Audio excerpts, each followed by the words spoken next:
In the meantime, we continue the series of interviews we've been doing with guests who have been handpicked by Peter Gracie himself. And this afternoon is no different. We're delighted to have joining us retired educator Joan Edghill. Good afternoon to you and welcome to both sides of the story, the interview segment of This is Jamaica. How are you? I am well, and good afternoon to you. Wonderful. Thank you so much for joining us. Can you trace your Jamaican roots for us, please, Joan Edghill? Absolutely. I was born in Kingston 2, and I grew up there. I went to school at Rollington Town Primary, but I left Jamaica when I was very young. Went to England with my mother, who was divorced from my dad. And we stayed in England for a while. I was married in England. I had my children there, and then moved to Brooklyn. So I've been all over. So I stayed in Brooklyn for a few years and then moved here to Central Florida. That's quite a journey. So from Kingston to Rollington Town, Yes. here in Jamaica, straight to the UK. Yes. And then from the UK to Brooklyn. What was the basis of those movements? Why those movements? Well, the first movement to the UK, I had no choice, and actually was very upset. Oh no! That I was kidnapped, taken to a foreign land that was very strange, very cold, and the culture was so different. And this was in the 60s, so I'm telling my age. What?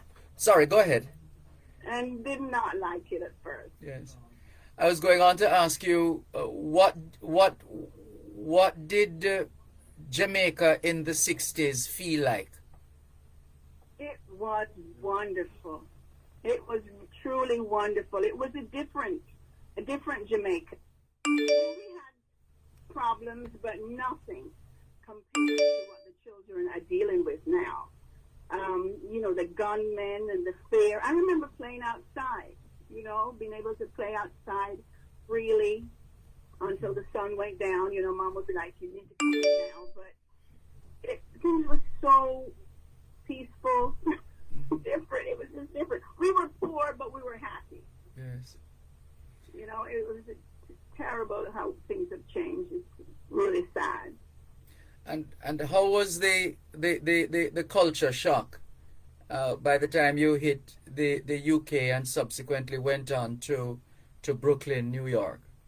Yes, the shock in England was pretty enormous. I mean, the cold for one thing. It was dark. At that time, they still had coal, and so it was a lot of fog and just a different look. I was used to the greenery. We used to go to Hope Gardens all the time and, and picnic and just it was a totally different environment. And then also the people were different and there was some prejudice and so on at school. And being the minority was not very nice. However, we soon got used to it.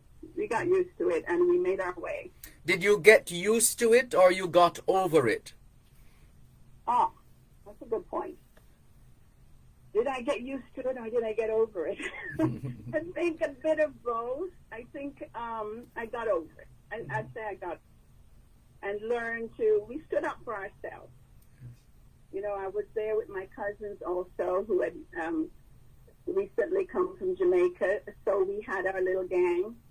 And we took care of each other, so they didn't mess with us too much. Okay. We were very proud, even though we were kids. Mm-hmm. We thought, like a lot of Jamaicans, we thought there's nobody better than us. We're as good as you, if not better. That's right. All right. Let's talk now about your profession as a teacher. Where did that inspiration come from? Well, since I was a very little girl, I wanted to be a teacher. I was supposed to have gone to teachers college in England, but a cousin of mine died, and I felt like, what's the point? He was very young, he was 21,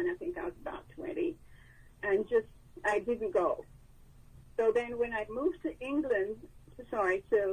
Brooklyn later on, I was involved more in business, so I became a stockbroker instead.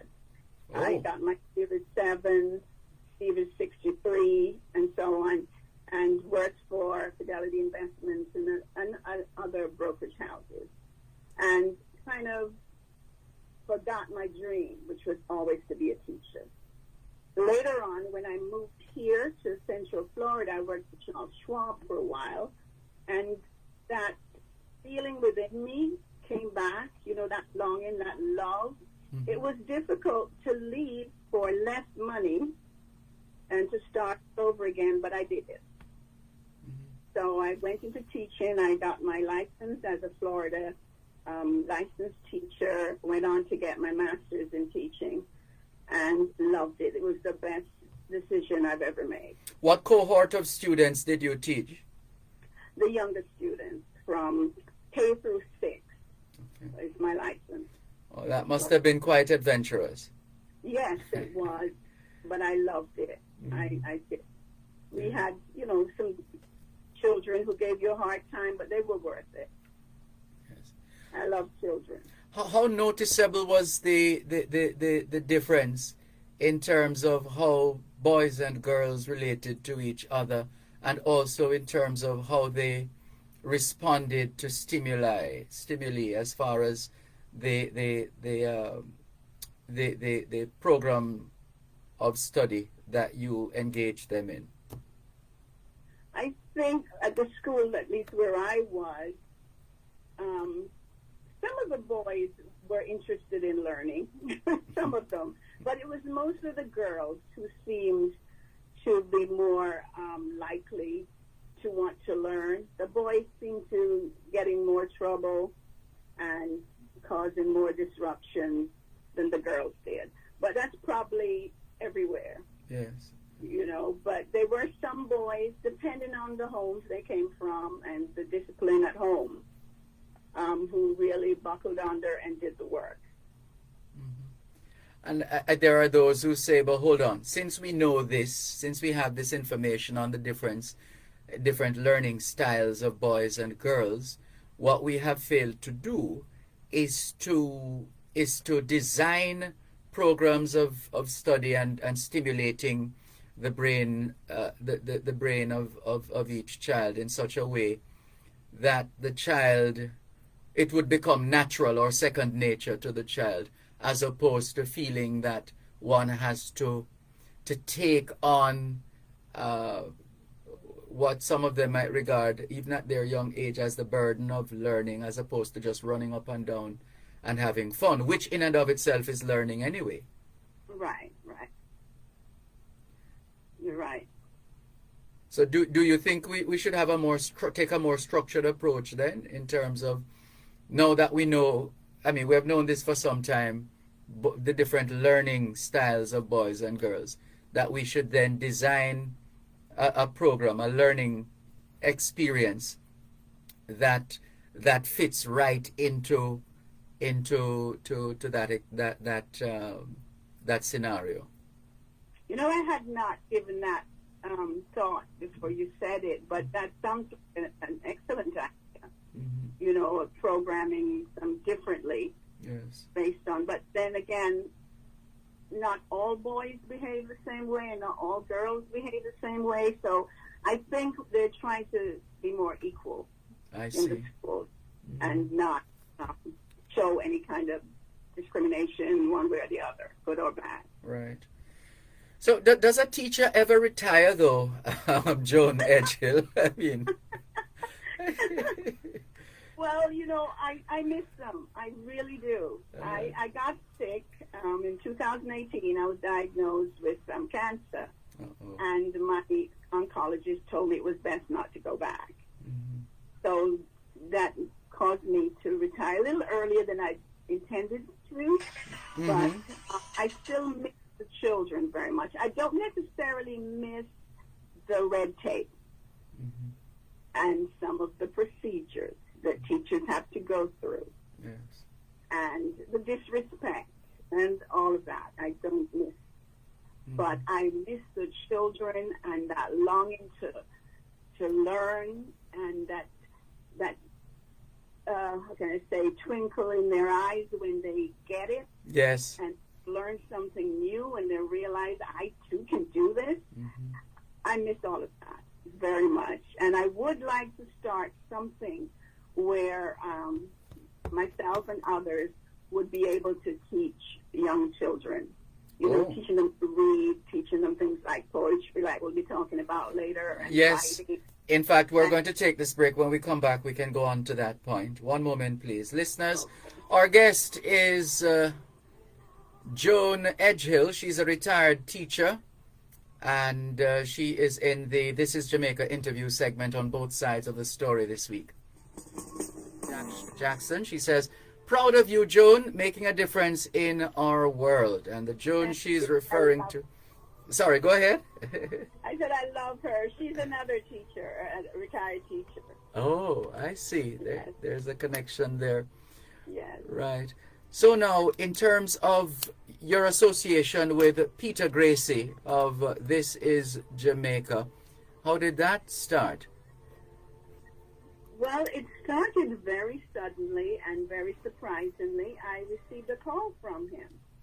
And he told me, someone told me to call you. I don't think he told me it was.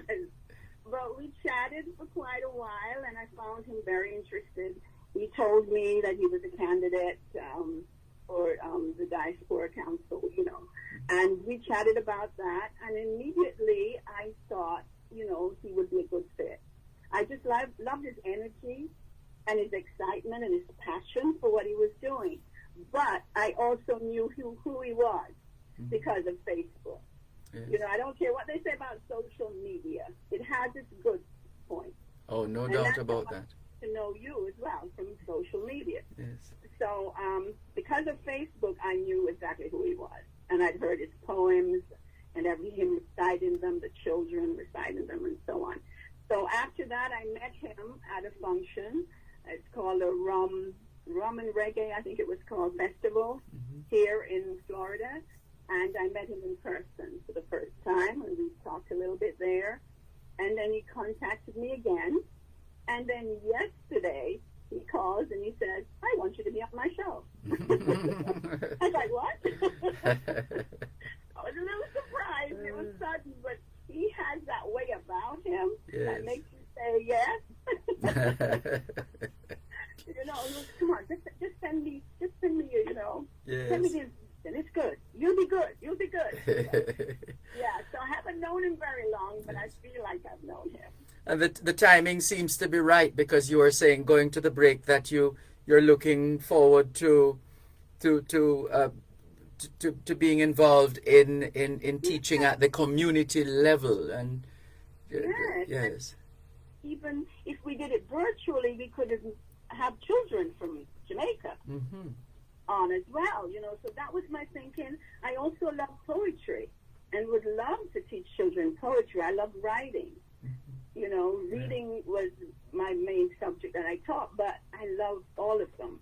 But writing in particular. So anything I can do to elevate a child just makes me happy. Yeah. And at a time when teachers are scarce, it seems it would be, well, you obviously don't necessarily want to go back into mainstream teaching, because the load there is quite heavy. Yes. Which is understandable.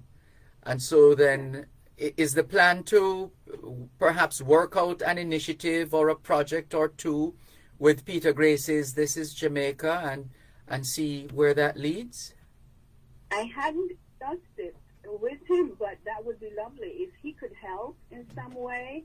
And as you know, I'm also a member of the Jamaican American Association of Central Florida, so perhaps we can, collaborate. Well, tell us a bit more, please, since you've mentioned it, the Jamaican American Association of Central Florida. Yes, the Jamaican American Association of Central Florida has been around since 1985. So I think it's the longest running association in Central Florida. Don't quote me, but I think we are. And we we were founded by Mrs. Marjorie Brown. She's the founder, and her reason was just to get Jamaicans together, where we could have a society where we could enjoy our culture together and, be reminded of our homeland. But it became much bigger than that, so that now we offer scholarships every year at our independence celebration. And we also try to help in other ways. Like, for example, there was a lady, Jamaican woman, who died without papers, and, we were told about it, so we're trying to help with funding her funeral debts and so on. There was another person who, an older lady who couldn't pay her mortgage and would have lost her home, and we try to help there. That's not our major focus. Our major focus is education, and we care about education from the little ones to those going to college. So we give scholarships for young people going to college, and we're also trying to help more with the basic schools in Jamaica and in Central Florida. And what can you tell us with respect to is there a particular project or initiative or program that you have been involved with as part of your association with the Jamaican American Association of Central Florida that gives you a level of joy when you reflect on that particular initiative or project or program that you have been involved in? So many. And I am the chairperson of the Entertainment and Fundraising Committee. Our president is Dr. Barbara Dawkins, and I'm the Fundraising and Entertainment Committee chair. So I plan the events, most of the events. So we had an awesome Independence Ball. I wish you could have been there. Oh, now you tell me. It was fabulous. Yes. And we gave away 6 scholarships, and we're really happy about that. What I'd like to see happen is for it to be doubled. We want to give $1,000 scholarships at least. It's the aim. It's what we're pushing for, and we want to do twice as much as we did last time. That is our desire. So what I really enjoyed, though, we just recently had a Thanksgiving drive that was spearheaded by my team, which is the entertainment team, as I said. Yes. Some other members from the association joined with us, and we packed baskets. We also gave them gift cards, and a young woman who's in another association heard about us and asked if she could join with us, and she brought turkeys. So they got not only a basket and a credit card to shop, but they also got a turkey. So that was just recently, so that filled me with a lot of joy. I can well imagine. I was so happy, and I guess there's some truth to the saying, it's better to give than to receive. That's right. Because, yes, I'm happy when I receive, but that feeling that comes over you when someone gets it who really needed it and appreciated it. I mean, one lady was just so over the moon and praising God, and it just makes it all worthwhile, all the work we put in. We're also having another drive, this time for gifts for a domestic violence victim shelter. or shelter. Okay. Yes, and there are men, women, and children at that shelter. Yes. So we're excited to do that too, because I love Christmas, and I know especially young people love gifts, and they're not able to really do much of that themselves to shop because they're kind of hiding out almost. You know what I mean? Yeah. They don't want to be too public. So we're going to be collecting gifts and taking them to a drop-off point, and then we won't even see them. But we still feel so good. We just imagine, how they might But it's feel. good that what you're doing by virtue of the approach that you have taken is to secure and safeguard the dignity of these individuals. Exactly. Yeah. And we will be having a ball. You know, if you can get a plane, you can come over for Christmas. December the 10th. The 10th of December. What's happening on the 10th? We're having a Christmas gala. Ooh. It's more, the Christmas gala is more friends and family of the association and people who have helped us and sponsored us and donated and promoted us. You know, we're happy to have them there and just let them feel good. We want to give everybody a good time and have everybody feel at home. So this Christmas gala is going to be beautiful. We're going to make it as lovely as we possibly can for everyone. Well, share with our listeners the details. So how can they find out more about your association? Which website or Facebook page can they go to? They can go to the Jamaican American Association Facebook page, and you'll probably honestly find quite a bit on there. But they can also go to the website, which will be updated soon, okay? But they will still get some information on there. But there's so much that we've done that's not been shared on that website. It does not reflect everything that we've done. Not yet, but it will. Well, indeed, and we will be happy to provide this platform. We're on radio 6 days a week, essentially. And we'd be happy to provide a platform to get the word out and to create a greater level of awareness about the organization and its work. So we're looking forward to that. Thank you. Thank you so much for that. The website is JAAOCF.com. C, what did you say after C? F. F, right.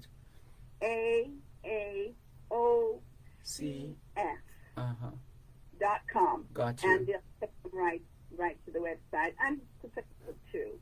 Yes. So on Facebook, we like to put fun things about Jamaica and so on, and we also talk about the things we've done. You'll see some pictures about the Thanksgiving on Facebook and our gala as well. Well, but our website definitely needs to be updated to show who we really are. Well, we look forward to tracking your progress. We definitely have to have a part 2 at some point because we're out of time. So fast. Yes, indeed. But I love this initiative by Mr. Gracie, the poem. I think it's an amazing idea. And anything that gives a child confidence, and I see the confidence in these babies as they're reciting, you know, and reading, because it's going to help them to want to read, give them a desire to want to write and to want to read, I believe. And that should make a big difference. Yes. Absolutely. Well, thank you so much. We're going to have to leave it here for now, but it's been a pleasure. Joan Edghill, retired educator and chair of the Fundraising and Entertainment Committee of the Jamaican American Association of Central Florida, JAAOCF. Thanks a lot, and we'll be in touch. You're welcome. God bless. Bless you too. Take care.